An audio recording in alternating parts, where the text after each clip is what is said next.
2009-2014 ଜିଲ୍ଲାର ବିଧାୟକ ଥିଲି। ସେ ଟାଇମ୍ରେ ମଧ୍ୟ ଜିଲ୍ଲା ଇସ୍ୟୁ ଜମାଟ ବାନ୍ଧିଥିଲା ଏବଂ ଦାନା ବାନ୍ଧିଥିଲା ଏବଂ ସେତେବେଳେ ବିଧାନସଭାରେ ମଧ୍ୟ ଦାବି ହଉ ବୋଲିକରି ଗୋଟେ ଦିନ ବିଧାନସଭାରେ ମଧ୍ୟ ମୁଁ ଧାରଣା ଦେଇଥିଲି ଏବଂ ବାଚସ୍ପତିଙ୍କର ମଧ୍ୟ ଦୃଷ୍ଟି ଆକର୍ଷଣ କରିଥିଲି ଏବଂ ଟିର୍ଲାଗଡ଼ର ଗୋଟେ ଡେଲିଗେଟ୍ ସର୍ବଦଳୀୟ ଲୋକଙ୍କୁ ନେଇକରି ଆମେ ଯାଇକରି ମାନ୍ୟବର ମୁଖ୍ୟମନ୍ତ୍ରୀ ସାଙ୍ଗେ ସାକ୍ଷାତ କରିଥିଲୁ। ସେତେବେଳେ ମଧ୍ୟ ପ୍ରତିଶ୍ରୁତି ଦେଇଥିଲେ ଯେ ଟିର୍ଲାଗଡ଼ ଜିଲ୍ଲା 31 ନମ୍ବର ନିଶ୍ଚିତ ଭାବରେ କରାଯିବ ବୋଲି।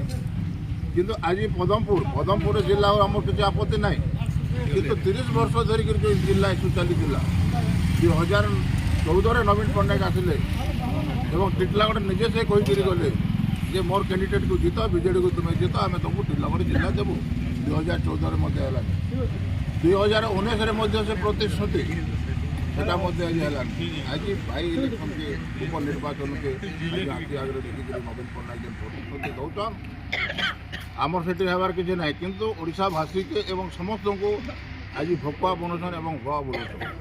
তো সেলাগি টির্লাগড় ক্রিয়া অনুষ্ঠান কমিটি আজ টির্লাগড় জিল্লার লাগি আজ সবু সব ডিভিজনের আজ ডাকরা যাই, সব ডিভিজন বন্ধ করা যাচ্ছে এবং তার সঙ্গে সঙ্গে টির্লাগড় জিল্লার সঙ্গে সঙ্গে মধ্যে যেহেতু আমার সৈতলা মধ্যে গোটে নির্বাচন মন্ডলী লা, কিন্তু আমার নির্বাচন মন্ডলী উঠিকি এবার টির্লাগড় আমি মিশি যাইছু, কিন্তু আমার তার সাথে সাথে মধ্যে আমার সৈতলা সবু ভৌগোলিক মান যেতবে আমি দেখবি সৈতলা মধ্যে গোটে শক্তি বনাবার লাগে ফিট আছে।